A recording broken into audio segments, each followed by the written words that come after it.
Well, from the pages of my website, MikeHuckabee.com, where you can sign up for my free, yes, I said free newsletter, comes this story that should have been told 3 years ago. One of the big news stories this week was the latest Project Veritas expose. It's a video of an angry ABC News anchor, Amy Robach, apparently caught on a hot mic talking to her producer last August about Jeffrey Epstein. And why was she upset? Well, take a listen.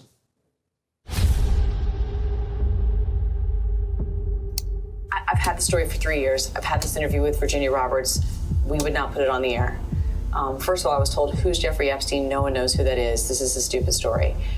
Then the palace found out that we had her whole allegations about Prince Andrew and threatened us a million different ways. We were so afraid we wouldn't be able to interview Kate and Will that also quashed the story.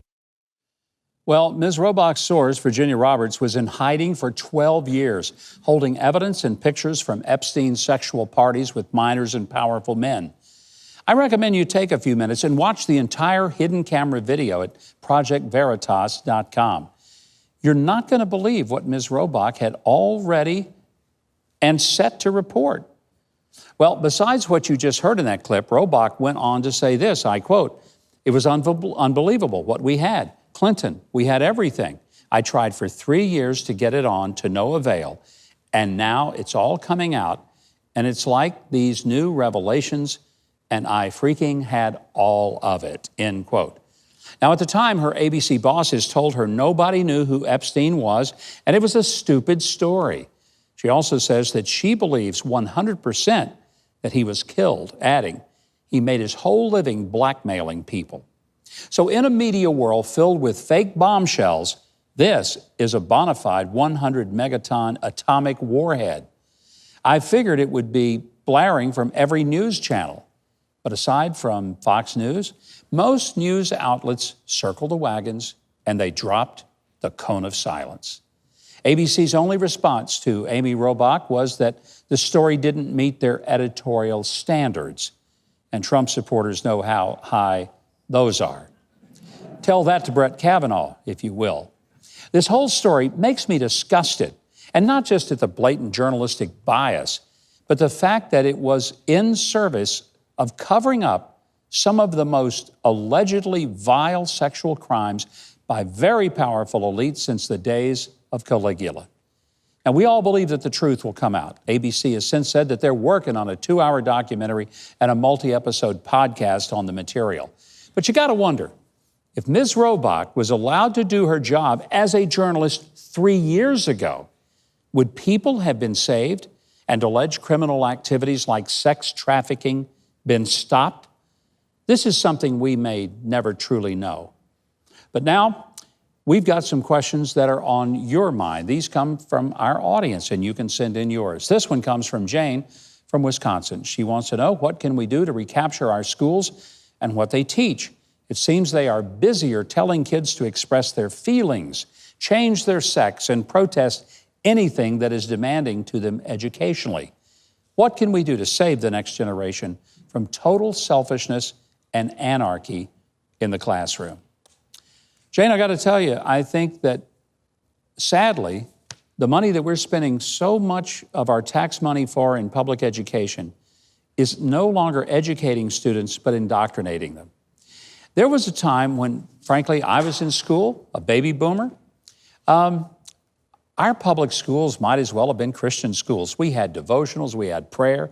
We not only had prayer at the beginning of school and a Bible reading, we had another prayer on the way to the cafeteria. And if you'd have seen what they served at Brookwood Elementary School in Hope, Arkansas, you would have known why we were praying before we went and ate that stuff. But we had chapel speakers. It was a very different environment. We had unapologetically Christmas and Easter pageants and the whole thing. By the time my children went to school, the schools weren't hostile toward faith, but it became more neutral. And there were a lot of things that just weren't done, but it didn't really undermine everything we were trying to teach our kids. Now I've got grandkids. And quite frankly, if my grandkids weren't in a Christian school environment, I shudder to think what they would be hounded with every single day. It's a tragedy because we're paying for the public education. So what can be done? Well, apart from pulling out of the public schools, which I hate to see that completely. It's getting elected to school boards. It's standing up and fighting. And it's not just rolling over and allowing people to completely destroy the minds and hearts and the souls of young, impressionable kids and teach them a bunch of utter nonsense. Get back to real education. Get involved at your local community level. That's where it has to start. All right, we have this from someone, they call themselves Constitutionally Speaking, and here's what they write. The Trump administration filed an appeal with the Supreme Court to strike down California's sanctuary laws. While those sanctuary laws limit federal immigration law enforcement, doesn't challenging or overturning them have some future precedent that could be used by political people or Democrats against states on everything from education to gun control? Well, the answer is yes, but here's something I'd like to propose. It's true that if states are allowed to just thumb their nose at federal law when it comes to immigration policy and to say they're not going to cooperate with federal authorities, and if they can get away with that and they're not subject to following the federal law, then what keeps a conservative, pro-life governor from saying, well, if we don't have to keep the immigration laws, we're not going to keep the abortion laws. We're going to just simply stop it, and federal government is not going to be able to tell us what to do if it doesn't tell California that it has to enforce the laws about immigration. So some of these folks on the left may rue the day that they've pushed for this because they may get something they actually don't want.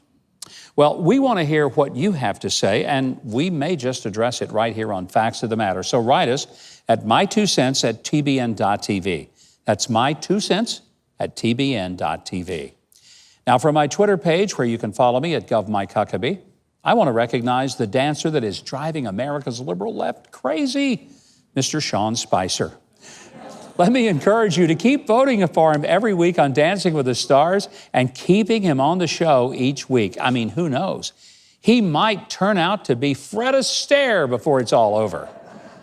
Well, having watched him dance, probably not. But I'm proud of him for having a good time and hanging in there. Finally, a shout out to Father Ricardo Rivera, who showed off his dancing skills at a homecoming practice performance at the Cardinal Gibbons High School. Watch this.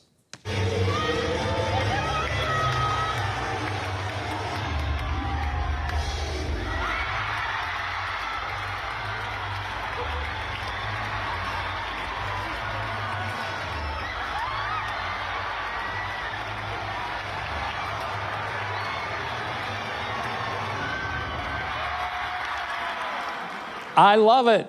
I tell you, if only Baptists could move like that, right, Father Rivera? Well, in closing, I want to remind you to all be sure that you smile at those that you meet in daily life, because it shows your strength and it lifts them up. That is a winning combination. Now, until next time, these have been the Facts of the Matter. Thanks so much for watching, and I hope you enjoyed that video. If you did, be sure to leave a like, then subscribe, and hit the notification bell below. Now, if you didn't like it, you ought to find a Ben Shapiro video to detox you with more facts.